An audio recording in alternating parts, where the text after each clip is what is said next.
நம்மளோட காஞ்சி மகா பெரியவர் இந்த யுகத்துல வாழ்ந்த ஒரு பிரத்யக்ஷமான மகான்னே சொல்லலாம். அவரோட காலத்துல வாழ்ந்த நிறைய பக்தர்கள் அவரோட மகிமையையும் அவர் நிகழ்த்தின அற்புத சக்தி நிகழ்வுகளையும் பல புத்தகங்களா வெளியிட்டிருக்காங்க. அதுல ஒரு நிகழ்வை இப்போ பார்ப்போம். செகந்திராபாத்ல இருந்த ஒரு தம்பதிக்கு காஞ்சி மகா சுவாமிகள் கிட்ட ரொம்ப பக்தி இருந்தது. அவங்க வீட்டில் என்ன விசேஷம்னாலும் என்ன ஒரு சின்ன வேலை செய்யறதா இருந்தாலும் முதல்ல மகா பெரியவர்கிட்ட பிரார்த்தனை பண்ணின பிறகுதான் தொடங்குவாங்க. அவங்க வீட்டில் கூட எங்கே பார்த்தாலும் மகா பெரியவாளோட விக்கிரகங்கள், படங்கள், போஸ்டர்கள் இப்படியே எங்கே பாரு வச்சிருப்பாங்க. நவராத்திரி கொலுல கூட மகா பெரியவாளுக்குன்னே தனியாக ஒரு கொலுப்படி வைப்பாங்க. இந்த தம்பதிகள் ஸ்வர்ணகங்கான்னு ஒரு கோசாலையும் நடத்திட்டு வராங்க. அதோட இல்லாம பிரதோஷ பூஜையும் சிறப்பா கொண்டாடிட்டு வராங்க. கோசாலையில கூட மகா பெரியவரோட படத்தை வச்சு பூஜை செஞ்சதுக்கு அப்புறம் தான் பிரதோஷ பூஜையோ கோபூஜையோ நடக்கும்னா பாருங்களேன். அந்த கோசாலையில விசேஷமா பசுவிற்கு மகாலட்சுமி பூஜை பண்றாங்க. இந்த தம்பதிகளோட குடும்பத்துல என்ன விதமான பண நெருக்கடியோ கஷ்டமோ உடம்புல பிரச்சனையோ என்ன துன்பம் ஏற்பட்டாலும் மகா பெரியவர்கிட்ட பிரார்த்தனை பண்ணிட்டு அவரோட அனுகிரகத்துல எல்லா பிரச்சனைகளையும் கடந்து வந்திருக்காங்க. அதுல நடந்த ஒரு அற்புதமான சம்பவத்தை இப்போ பார்க்கலாம். மகா பெரியவர் பல சமயத்துல இவங்களுக்கு உதவி செஞ்சிருந்தாலும் அனுகிரகம் பண்ணியிருந்தாலும் ஒரு சமயம் பிரத்யக்ஷமா ஒரு பண்டிதர் ரூபத்துல வந்து உதவி செஞ்சிருக்காரு. என்னன்னு பார்ப்போம். இந்த தம்பதிகள் 94 பசுக்களை வச்சு கோசாலை நடத்திட்டு வராங்க. கோ சம்ரக்ஷணை பண்றதுன்னா மகா பெரியவருக்கு ரொம்ப பிடிக்கும்னு எல்லாருக்குமே தெரியும். கோ சம்ரக்ஷணை எங்க நடக்குதோ அந்த இடத்துல மகா பெரியவரோட அனுகிரகமும் பரிபூரணமா இருக்குங்கிறதும் எல்லாருக்கும் தெரியும். இந்த தம்பதிகள் வாழற வீடு ரொம்ப பெருசுங்கிறதுனால வீட்டோட பின்னாடி ஒரே ஒரு பசுவை மட்டும் வச்சுட்டு அதை தாண்டி இருக்கிற தோட்டத்துல மற்ற பசுக்களை வச்சு காப்பாத்திட்டு வந்தாங்க. வீட்டுக்கு பின்னாடியே இவங்க வளர்த்துட்டு வந்த அந்த பசுமாடு இவங்க எல்லா மனசுக்கும் ரொம்ப பிடிச்சது. அதுக்கு பாலான்னு பேர் வச்சு வளர்த்துட்டு வந்தாங்க. அது நாளடைவில் கர்ப்பம் தரிச்சுது. எல்லோருக்கும் ரொம்ப சந்தோஷமா இருந்தது. கோ சம்ரக்ஷணை பண்றதுக்கு நிறைய பக்தர்கள் தேடி வருவாங்க இல்லையா, கோ பூஜை லக்ஷ்மி பூஜை எல்லாம் பண்றதுக்கு. அப்படி வந்த பக்தர்கள் நிறைய வாழைப்பழங்களும் மற்ற பழங்களும் கொடுத்ததுனால அந்த பாலாங்கிற பசுமாடுக்கு கரு கலைஞ்சு போயிடுச்சு. இதனால அந்த குடும்பத்துல இருந்த எல்லோருக்கும் ரொம்ப மனவேதனையை கொடுத்தது. ஆனா ஒரு சில மாசத்திலேயே அந்த பாலாங்கிற பசுமாடு மீண்டும் கர்ப்பம் தரிச்சுது. இந்த சமயம் குடும்பத்துல இருந்த எல்லோருமே அந்த பாலாங்கிற பசுமாட ரொம்ப ரொம்ப கவனமா பார்த்துட்டு வந்தாங்க. அது கன்று போடுற நாளும் நெருங்கிக்கிட்டே வந்தது. அதோட மடியும் பெருத்துக்கிட்டே வந்தது. ஆனா குறிச்ச தேதியை தாண்டி 10 நாள் ஆகியும் அது கன்று போடவே இல்லை.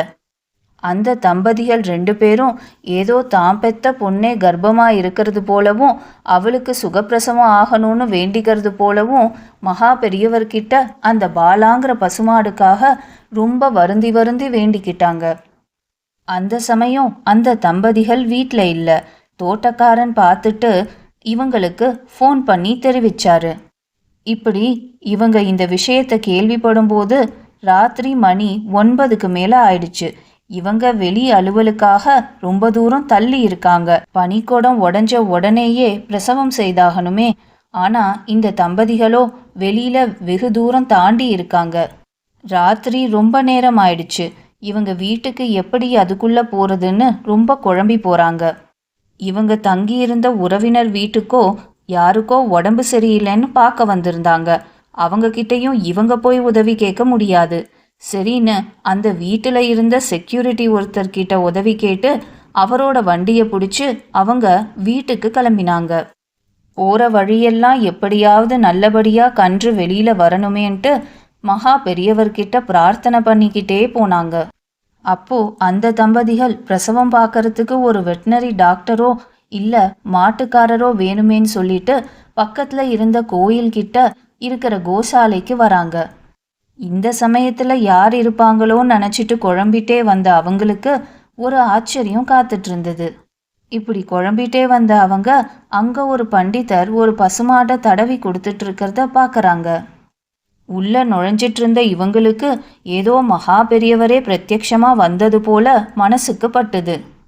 அந்த தம்பதிகள் பசுமாடு கிட்ட போய் அங்க நின்னுட்டு இருந்த பண்டிதர் கிட்ட கேக்குறாங்க, வாங்க, நமஸ்காரம், நீங்க யாரு, என்ன விஷயமா வந்தீங்க அப்படின்னு கேக்குறாங்க. அதற்கு அந்த பண்டிதர் சொல்றாரு, நான் கோயில் பார்த்துட்டு இந்த தோட்டத்து வழியா பின்னாடி நடந்து போயிட்டு இருந்தேன். அப்போ பசுமாடு ரொம்ப நேரமா கத்துற சத்தம் கேட்டுது. அதான் வந்து பார்த்தேன். பசுமாடு ரொம்ப அழகா இருந்தது. அதான் தடவி கொடுத்துட்டு போலான்னு ஆசைப்பட்டு வந்தேன் அப்படின்னு சொன்னாரு.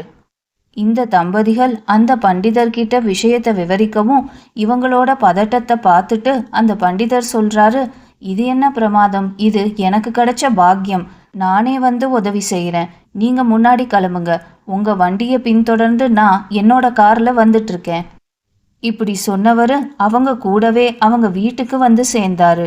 அங்க அந்த பாலாங்கிற பசுமாடு பிரசவ வேதனையில ரொம்ப கத்திட்டு இருந்தது. அந்த வேதனையை தாங்க முடியாம அந்த தம்பதிகள் ரொம்ப மனசு கலங்கி போயிட்டாங்க. அந்த பண்டிதர் எப்படியோ அந்த கன்றுக்கு உள்ளுக்குள்ள கால் மடங்கிட்டு இருக்கிறதுனால தான் இந்த பசுமாடால பிரசவம் பண்ண முடியல அப்படின்னு சொல்லி அந்த பண்டிதர் ரொம்ப நெளிவு சுழிவோட அந்த கன்றை வெளியில எடுத்துட்டாரு. வெளியில வந்த கன்று கொஞ்ச நிமிஷங்களுக்கு மூச்சே விடாம இருந்தது. அதை பார்த்த உடனே அந்த தம்பதிகளுக்கு திரும்பவும் கவலையா போயிடுச்சு. ஆனா அந்த பண்டிதர் அந்த கன்றை தடவி கொடுத்த உடனே கொஞ்ச நிமிஷத்துக்குள்ளேயே அந்த கன்றுக்குட்டி டக்குன்னு முழிச்சிட்டு எழுந்துக்குச்சு. அந்த பசுமாடும் பிரசவ வேதனை நீங்கி ரொம்ப சந்தோஷமா ஆயிடுச்சு. அந்த பசுமாடையும் கன்றுக்குட்டியும் பார்க்கும்போது அந்த தம்பதிகளுக்கு காமதேனுவும் அதோட பெண்ணான நந்தினியையும் பார்க்கறது போல இருந்தது. அந்த பசுமாடையும் கன்றுக்குட்டியும் பிரதட்சணம் பண்ணி நமஸ்காரம் பண்ணி நிமிர்ந்து பார்க்கும்போது அந்த பண்டிதர் அங்க இல்லை. பிற மனிதர்களுக்கும் பிற ஜீவராசிகளுக்கும் உதவி செஞ்சு வாழற மனிதர்களை என்னைக்குமே மகான்களும் தெய்வங்களும் கைவிட்டுற மாட்டாங்க. பசுமாட்டிற்கு உணவு கொடுக்கறதுங்கிறது நம்மளோட 7 தலைமுறைக்கு செல்வத்தையும் புண்ணியத்தையும் தரக்கூடியது. மகா பெரியவர் இன்னிக்கும் என்னைக்கும் சிரிக்கும் தெய்வம், சிரிக்க வைக்கும் தெய்வம், வாழும் தெய்வம், வாழ வைக்கும் தெய்வம்.